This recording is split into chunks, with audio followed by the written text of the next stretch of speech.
Hi, and welcome back to my channel where we talk about life, business, and everything in between.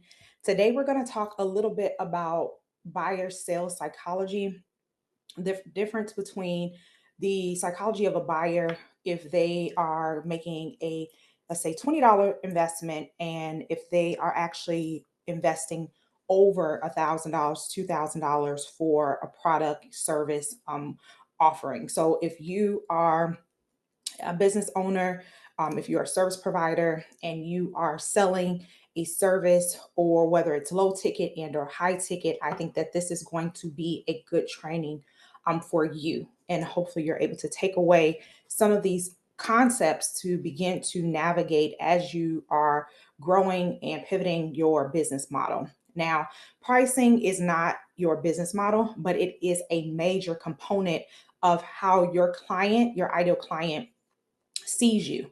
And so we want to talk a little bit about this. And what actually prompted this episode today is because one of my clients, I was speaking with him. He has been in the his industry, which is the project management industry, for over 10 years. He has, fast forward past the certification stage. He's actually has trained other project managers to do what he does. He's also been hired as a freelancer, as a contractor by other organizations to actually come into their company and support them with structure and building things out, and managing, and then also training their staff. So he has a long array of history when it comes to just project management services. And so one of the things that he had run into problems with was he asked me, he said, I am in just enrolled recently into a business program, business school, and it's actually an avatar and also like an aviation to allow you to build business, shift business, and or reposition your business. And he was saying, he ran into a thought where they were not on the same page of their values. And the reason he said was that one of his professors literally asked and said, you know, or told him value or pricing is not a value proposition. And so he was like, I just find that to be wrong. I don't find truth in that. I don't believe that value or pricing is not a value proposition. And so I had to explain to him that when we are talking about value proposition and how you're positioning yourself in the marketplace, or how you're positioning yourself, let's say on social media, or how you're positioning yourself to sell your product, it's really, the saying goes true, is that the value is in the eye of the beholder. Whether it's $20 or $2,000, the buyer, the client that you want to actually purchase from you, has to see value to pay that amount. Okay, this is important because a lot of clients, they come in and they may say, okay, I want to purchase, price my product or service to $20, and then there may be another that prices their product or service to 2,000. The pricing is the value, meaning the person that you want to pay you for your service, that's the person that has to see value in making that exchange or that transformation to receive that service. Now, granted, we know that the shift comes in the buyer psychology, right? How to get the money from them. That pathway changes when someone is giving you $20 for a product versus someone's giving you $2,000 for a product. Okay. There is a difference in the way that buyer thinks, process, analyze, collect data, look for certain things to make that buying purchase. And so if you're a person that's struggling with saying, okay, I've shifted my prices, but I have not shifted my business model, I have not shifted my lifestyle, my mindset, the way I'm showing up to sell this new product and or service, you may find restraint in this. And so what I had to walk him through, and I'll give you an example. If you are a party planner and you are selling a package for services for your client, and you're saying, hey, this package is $5,000, and these are the essentials and things that's included in this package, along with the travel and distance that it will take me to bring the product to you, plus set it up. Me, right, who like to host parties, who has like a very funny child who likes to plan her own parties, that $5,000 value is not a value to me. right? But if I had a child or if I had multiple children that was wanting to host a birthday party and you just promised me something that's going to save me time, that means I don't have to go out and find the material. I don't have to purchase the material. I don't have to put the actual tent or project or balloons. I don't have to do any of the design. I don't have to set it up.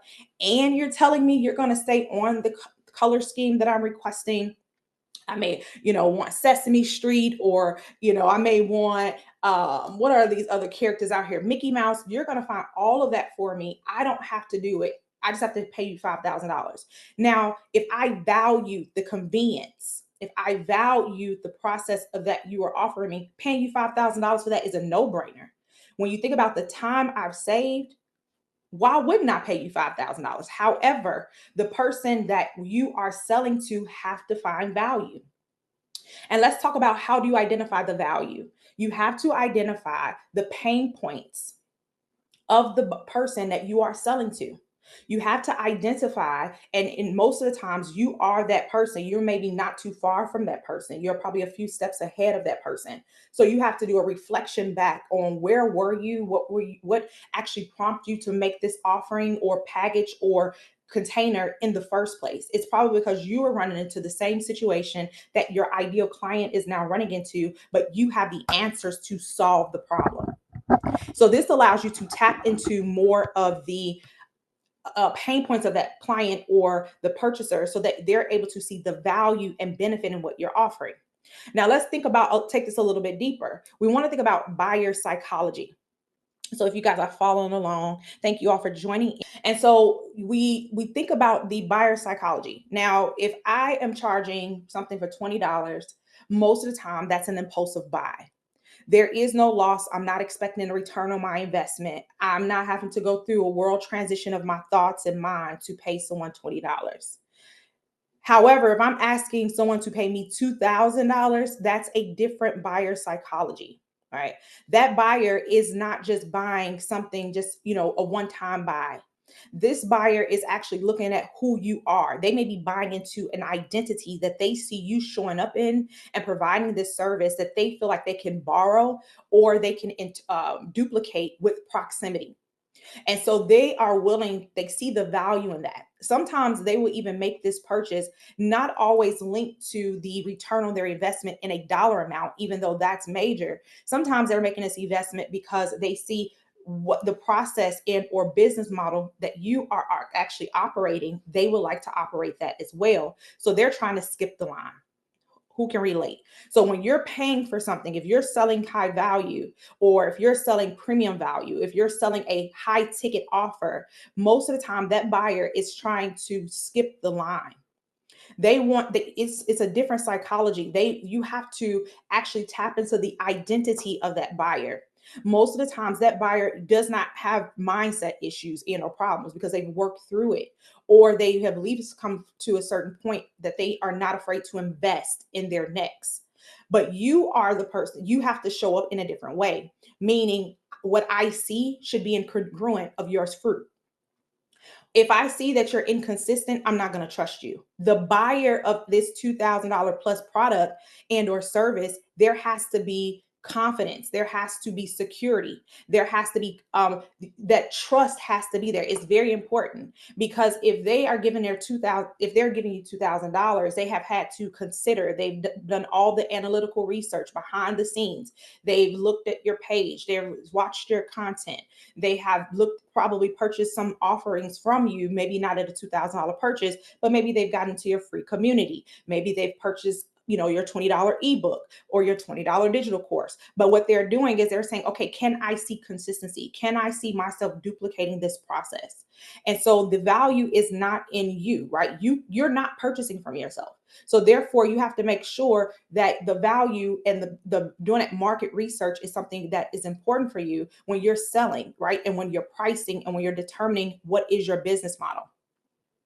Pricing is not your business model, but it is a component of it, right? Because you have to decide, are you going to do high ticket or low ticket? Are you going to do sell digital products? Are you going to sell services and or products? You have to identify the vehicle and what you're going to deliver, what you promise to your clients. These things are so important when you are building and growing and scaling a business. And so most times the client is looking at the price not in the direct correlation of the buyer or the value of the buyer, but they are really focused in the direct correlation of self-worth sometimes, confidence, conviction in what they're offering or selling, and the alignment with the pricing. Are they in alignment? Right? You have to have confidence in the alignment of what you're selling, right? And what you're saying you're pricing it at. So I have some clients that may want to go into high ticket, but maybe their conviction is not there, because you have to have conviction in what you're offering. You have to be able to stand confident on what is a investment or return on the investment.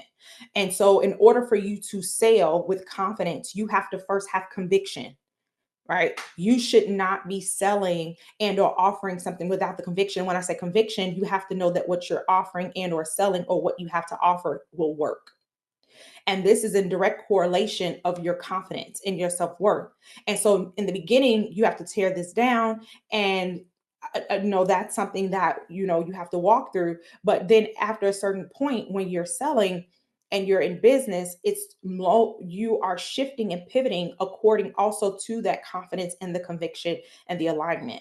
You have to be okay and confident in, okay, is it time for me to shift my business model? Is it time to shift my pricing? I need to collect data and go back to see where are the holes and the gaps in the business.